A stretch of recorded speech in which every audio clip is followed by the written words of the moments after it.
Oke, selamat pagi anak-anak. Kita akan belajar kembali hari ini. Kita belajar apa ya hari ini? Enaknya. Oke, kita akan belajar hari ini tentang pluralitas. Nah, apa itu pluralitas? Oke, kita akan bahas tentang pluralitas. Di situ kalian pasti kenal satu tokoh ini. Siapa beliau? Dia adalah Gus Dur. Nah, apa yang beliau katakan? Tidak penting apapun agama atau sukumu. Kalau kamu bisa melakukan sesuatu yang baik untuk semua orang, orang tidak pernah tanya apa agamamu. Ini salah satu pesan yang luar biasa ya. Nah, sekarang kalau kita kembali pada kata pluralitas tadi, kata plural itu adalah jamak yang berarti banyak, dan kata pluralitas itu artinya berarti kemajemukan. Nah, kata pluralitas itu sama dengan kata multikultural. Multi artinya adalah banyak, dan kultur artinya adalah kebudayaan. Ini sedikit gambaran tentang arti dari kata pluralitas. Nah, pluralitas tadi yang dikatakan berbagai macam atau banyak macamnya, apa yang menjadi perbedaan-perbedaan sehingga dikatakan banyak jenisnya? Yang pertama, ada perbedaan agama. Ya, tentu kalau kita berbicara tentang agama, di dalam agama itu ada tata cara keagamaan. Bagaimana beribadahnya, ada hari-hari kapan harus beribadah, tempat ibadahnya berbeda, kitab sucinya berbeda. Nah, kalau kita mempelajari tentang agama ini sebagai sebuah perbedaan, maka harapannya apa? Bahwa kalau kita berbicara tentang agama, belajar tentang agama, maka kita bisa toleransi, kita bisa menghargai. Nah, agama yang ada di Indonesia itu ada 6 agama yang sudah diakui. Agama yang pertama adalah Islam. Ini sesuai dengan data kependudukan tahun 2010, yang memeluk agama Islam itu kurang lebih 87,2%. Dan perkembangan agama Islam itu terjadi kurang lebih pada abad ke-7 Masehi. Kemudian agama yang kedua yaitu Kristen Protestan. Dan dalam sejarah kalau kita mengingat kembali, Kristen Protestan dan nanti juga Katolik Roma ini masuk sebagai agama di Indonesia itu dari perjalanan bangsa Eropa.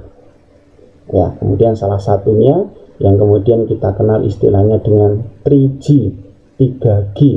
Salah satunya adalah gospel, ya, untuk penyebaran ajaran agama.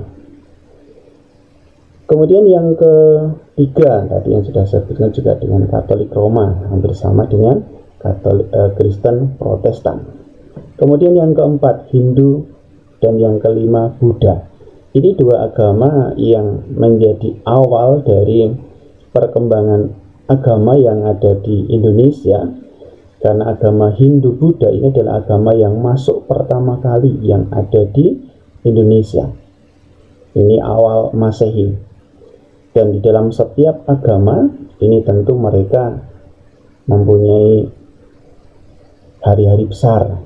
Nah, seperti contohnya Hindu, hari besarnya Nyepi. Agama Buddha, hari besarnya Waisak. Kalau tadi Kristen Protestan, Katolik Roma, itu ada Natal tanggal 25 Desember. Agama Islam ada Idul Fitri, ada Idul Adha. Kemudian yang keenam Konghucu. Nah, Konghucu ini pun juga ada di Indonesia, itu awal, ya, awal. Mereka sudah ada, bahkan sudah ada sebelum Islam, Kristen, Katolik, itu sudah ada. Nah, ini salah satu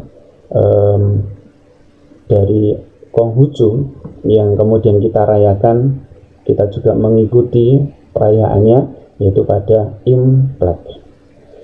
Nah, agama yang ada ini adalah perkembangan sebetulnya dari awal yang dinamakan dulu dengan aliran kepercayaan. Setiap orang itu percaya. Nah, ini perbedaan yang pertama dari pluralitas. Kemudian yang kedua, pluralitas yang kedua bisa dilihat dari perbedaan budaya. Nah, budaya, kebudayaan pasti sering kita mendengar. Menurut Kuncoroningrat, kebudayaan itu berasal dari kata Sanskerta budaya. Apa itu budaya? Budaya itu berasal dari kata dasar budi yang berarti budi atau kekal.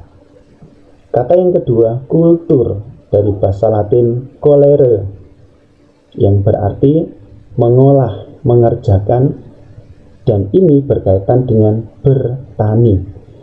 Nah, berarti apa itu kebudayaan? Kebudayaan itu adalah segala daya upaya serta tindakan manusia untuk mengolah tanah dan mengubah alam. Ini yang dinamakan dengan kebudayaan. Kemudian yang berikutnya. Nah, menurut sosiolog Huningman ada 3 wujud budaya. Jadi budaya itu bisa diwujudkan dalam 3. Yang pertama, bisa berupa gagasan. Ini adalah wujud ideal. Kenapa dikatakan ideal? Karena ada di pikiran manusia. Manusia itu punya pemikiran. Tetapi gagasan ini sifatnya abstrak, tidak nyata, tidak dapat diraba, ataupun juga tidak dapat disentuh. Tetapi gagasan ini bisa menjadi sebuah kenyataan kalau dituangkan dalam karya manusia, bisa berupa tulisan. Itu wujud budaya yang pertama. Wujud budaya yang kedua yaitu berupa aktivitas atau tindakan, dan ini sifatnya lebih konkret atau nyata. Tetapi ini, tindakan ini belum dapat diraba, belum dapat dilihat, belum dapat didokumentasikan. Kenapa? Karena aktivitas atau tindakan meskipun nyata, nyatanya dalam bentuk apa, dalam wujud apa, dalam interaksi, hubungan timbal balik antara individu dengan individu. Kalau kita masih ingat pertemuan yang sebelumnya, individu dengan kelompok, kelompok dengan kelompok. Tindakan juga bisa dalam bentuk kontak sosial, bisa bergaul satu dengan yang lain. Kemudian wujud yang ketiga dari budaya adalah karya atau artefak. Nah, ini wujudnya berupa kebudayaan fisik. Kenapa dikatakan fisik? Karena ada bendanya, ada bentuknya. Dan benda atau bentuk itu bisa diraba, kita bisa merabanya. Oh, ini kasar, ini halus. Ya, bisa dilihat dengan mata kita, bisa didokumentasikan, misalkan sekarang dengan cara difoto. Nah, ini kan kelihatan berupa benda, wujud nyata. Nah, kembali pada tokoh lagi, yaitu Kuncoroningrat. Beliau menemukan ada 7 unsur kebudayaan. Ya, kalau dipilah lagi, ini kemudian muncul ada 7 unsur kebudayaan. Yang pertama, peralatan dan perlengkapan hidup manusia itu bisa berupa pakaian, bisa berupa alat rumah tangga yang digunakan untuk memasak, untuk mencari makanan, dan segala macamnya. Yang kedua, unsur yang kedua adalah mata pencaharian dan sistem ekonomi. Ya, dalam pertanian berarti bertani, akan sistem produksi berarti bisa menjadi pedagang. Ya. Kemudian yang ketiga, sistem kemasyarakatan. Ini contohnya adalah kekerabatan. Ya, kerabat. Jadi di situ ada kesukuan. Misalkan suku apa, di situ ada kerabatnya. Paling gampang, paling mudah biasanya dengan menggunakan nama-nama. Ya, nama yang sama. Nah, kemudian politik, ini sistem kemasyarakatan. Ada berbagai macam organisasi-organisasi politik. Kemudian yang keempat, unsur yang keempat adalah bahasa. Ini bisa dituangkan dalam bahasa lisan, ya, bahasa tutur, kemudian bahasa dalam bentuk tertulis, berarti dituangkan dalam norma, aturan, undang-undang, ini tertulis. Kemudian yang kelima, kesenian. Ada berbagai macam kesenian, ada seni rupa, ada seni suara, ada seni gerak, dan segala macamnya. Kemudian yang keenam, ada sistem pengetahuan, ya, sistem pengetahuan, berbagai macam ilmu pengetahuan, bahkan dengan teknologi yang sampai sekarang ini selalu berkembang, itulah hasil dari kebudayaan. Dan unsur yang ketujuh adalah religi atau kepercayaan, atau yang disebut juga dengan agama. Nah, kemudian yang berikutnya, yang terakhir, apa penyebab perbedaan budaya? Nah, ada dua penyebab dari perbedaan budaya. Yang pertama adalah perbedaan lokasi. Lokasi ini akan menentukan banyak sekali jenis macamnya. Contoh yang saya tuliskan di sini adalah dengan perbedaan lokasi bisa menyebabkan perbedaan rumah. Ada rumah yang bentuknya panggung, nah, ada yang rumah dengan jendela atau pintu yang tinggi, plafonnya tinggi, ya. Ada yang rumahnya joglo dan segala macamnya. Kerajinan tangan, ada berbagai macam hasil dari kerajinan tangan.